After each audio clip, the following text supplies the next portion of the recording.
Welcome to the Minute of Terror channel. Leave your like and subscribe to the channel. Leave a comment where you are watching this video from. My name is Ralph, and for a long time, I believed life was fair. I thought hard work always paid off, that respect earned respect, and that doing everything right would lead to the right outcomes. I was naive. I didn't know there are forces that wait for the perfect moment when we're broken inside to slip in. And once they're in, they don't leave without a cost. It all started in late June when I got fired. 7 years at the same company. And suddenly I was sitting across from the manager, listening to empty words about cost-cutting and restructuring. I left with a plain envelope in hand, my heart pounding and a knot of uncertainty in my throat. At first, I took it as a challenge. I had some savings, my wife Amy was by my side, and life seemed, at the very least, manageable. Our cats, Spot and Benny, still sprawled around the house, and Thor, our old, limping dog, still waited for me at the door every day. But weeks passed, and the responses from job interviews were always the same. We like your profile, but at the moment, it started to erode my confidence. Amy grew quieter, pacing the house, always checking bills, crunching numbers, scrolling on her phone. The silence between us turned cold. One rainy afternoon, I saw a post in a local classifieds group. The image showed tarot cards spread on a purple cloth, with text that read, "Tarot reading with Zara. Uncover what's hidden." The contact info was right below. I'd never sought out anything like that before, but a sense of helplessness pushed me. I texted and booked a session for the following Saturday. The address was on a forgotten street in a rundown part of town, with cracked sidewalks and weeds sprouting through the gaps. The iron gate was open. I rang the bell, and the door creaked open on its own. Zara was a thin woman with skin so pale it looked like wax. She wore an embroidered headscarf and had deep, dark eyes that seemed to pierce right through you. She led me to a stuffy room lit only by candles. The round table was covered with a dark purple cloth, and heavy curtains blocked out all daylight. She told me to sit, saying the cards already knew I was coming. In silence, she shuffled the deck slowly, muttering words in a strange language. The first card she turned was death, then the devil, finally the tower. She looked at me and said something ancient was watching me, something that had been awakened. I asked if that was bad, and she calmly replied that nothing is bad, but everything has a price. Zara handed me a small vial filled with a dark, viscous liquid. She instructed me to drip 3 drops on the threshold of my front door at midnight and wait. She didn't say what to wait for, only adding that I shouldn't tell anyone, as whatever was revealed didn't like witnesses. I paid and left with a heavy heart. That night, I waited until Amy was asleep, went to the front door, and dripped the 3 drops. One by one, I felt nothing. At least, not right away. The next day, Thor was restless. He refused to leave his doghouse and spent the morning staring at the door, growling. The cats vanished somewhere in the house and didn't come out, not even to eat. I thought it was a coincidence. But that night, the bedroom grew inexplicably cold. The bedside lamp flickered twice before going out. Amy, lying beside me, asked if I'd heard a whisper. It sounded like someone calling my name. I tried to laugh it off, but I'd heard it too. On the second day, I found Spot dead behind the couch. No wounds, no blood, just a stiff, cold body. Amy cried for hours. Benny disappeared completely. Thor stopped eating, and I started to change. First, it was sleep. I had recurring nightmares, always walking down an endless hallway, surrounded by voices speaking a guttural language. Then exhaustion. I woke up drained, as if I'd been running all night. Light bulbs burned out on their own. The bathroom mirror cracked from top to bottom while I brushed my teeth. Amy started looking at me like I was someone else. We fought over trivial things, but the house felt different. The air was heavy. Food spoiled quickly. Time seemed to drag on. Then, on the 4th night, I woke up at exactly 3 a.m. The living room TV was on, showing nothing but static. In the reflection on the screen, behind me, I saw a tall, thin figure shrouded in shadow. I spun around, but there was nothing, just the strong smell of wet, rotting earth. The next morning, Amy packed her bags.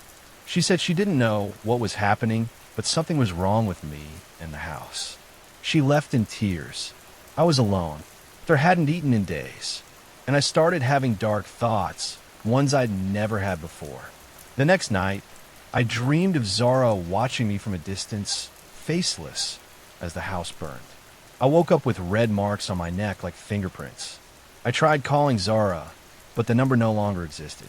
I went back to the address. The house was abandoned, with broken windows and weeds overtaking the yard. A neighbor said no one had lived there in years. A chill ran down my spine, nearly paralyzing me. At the end of my rope, I walked into the neighborhood church. I'd never been religious, but that morning my legs carried me there on their own. I sat in the back pew and cried silently. An elderly priest approached and said I was carrying something that wasn't mine. He invited me to confess. Inside the confessional, I spilled everything, from the tarot reading to the shadows, from the animals' deaths to Amy's departure. The priest was silent for a while, then said I'd opened a door, and some presences feed on despair. Once fed, they don't want to leave. He gave me instructions. I was to pray the novena to Saint Michael the Archangel for 9 consecutive nights, recite the rosary 3 times aloud during the early morning hours, keep the windows open, and burn the vial along with all the clothes I wore to the reading. I also had to make a donation that truly hurt to sever the bond. I chose to donate my collection of antique watches, a gift from my grandfather, to the local shelter. I followed his instructions to the letter. On the 4th night, the smell of rotting earth vanished. On the 5th, I dreamed of Amy smiling. On the 7th, Thor started eating again. On the 9th night, I woke to my phone buzzing. It was a text from Amy saying she dreamed of me, that I seemed like myself again. She came back a few days later. The weight in the house was gone. I never saw Zara again. I never heard the voices again. But sometimes in the dead of night, I feel a shiver in the sense that someone is whispering close to my ear. Everything has a price, and I know I was lucky to pay mine in time.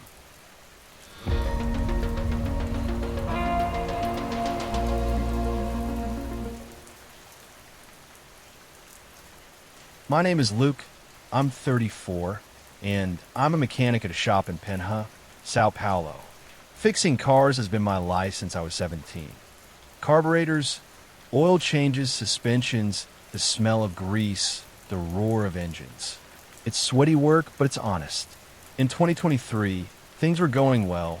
Steady job, dating Claire, thinking about buying a plot of land to build a house.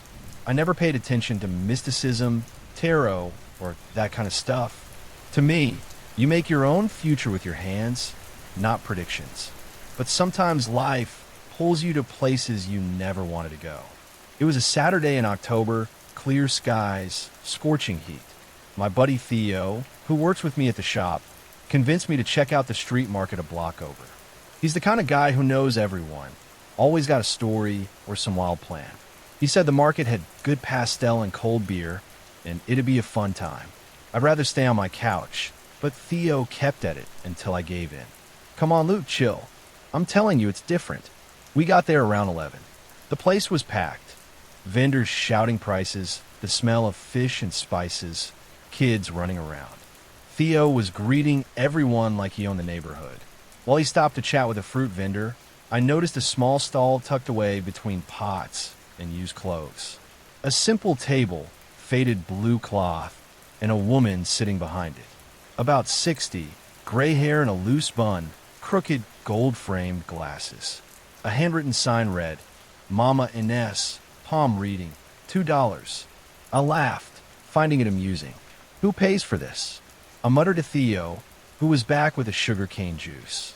He glanced at the stall and grinned. Let's do it, man. Just for laughs. I'll cover it. I tried to say no, said it was a waste of time, but Theo's stubborn. Come on, Luke, it's $2. If it's bad, we'll have a good laugh. He dragged me over, and I, too tired to argue, went along. Mama Ines looked up as we sat down. Her gaze was direct, like she already knew me. "Who's first?" she asked, her voice raspy but calm. Theo pointed at me, laughing. "Him, Mama. Luke's curious. He just pretends he's not." I rolled my eyes and stuck out my right hand to get over with. She took my hand firmly, her thin, calloused fingers tracing my palm like it was a map. "You have a strong lifeline, but there's a shadow crossing it. Something unresolved." I almost laughed, thinking it was generic nonsense, but she kept going, locking eyes with me. "There's a choice you haven't made, and it's waiting." Before I could respond, she pulled out a small vial of yellowish liquid and an old rag. She dipped the rag and drew a symbol on my palm, a circle with crisscross lines like a lopsided asterisk. It stung like alcohol, and I yanked my hand back. "What's that?" I asked, annoyed. "To open the path," she said, unfazed. "Don't wash your hand until tomorrow. If you do, the shadow comes back." Theo cracked up, joking that I was about to become a destiny master. I paid the $2, half reluctantly, and we left. On the way, Theo kept laughing, saying I looked like I believed the old lady. All I wanted was a shower and to forget it. But the symbol wouldn't come off. I scrubbed with soap, a sponge, even paint thinner from the shop. Nothing. It stayed there like a tattoo, glinting under the light. That night, with Claire watching TV, I heard a low sound. Tap, tap, tap, like knocks on hollow wood. I looked around, but the house was quiet. Claire didn't hear anything, said I was just tired. I went to bed, but the sound came back, louder, like it was coming from the walls. I checked the windows, door, yard. Nothing. The next day at the shop, the symbol looked sharper. I showed Theo, who got serious for the first time. "That wasn't like that yesterday, was it?" He suggested going back to the market, but Mama Ines's stall was gone. The guy selling pots said he'd never seen a palm reader there. "You're confused, man. It's just me and the clothes lady here." Theo pushed, but the guy got defensive, so we dropped it. Things started to fall apart. My house keys showed up in places I didn't leave them. The microwave, the silverware drawer. The shop radio, always set to country, switched to static, and sometimes I swore I heard a raspy voice like Mama Ines's, saying strange words. Claire complained I was distracted, in another world. And I was. The tapping came back every night. Tap, tap, tap. Always the same rhythm, like it wanted attention.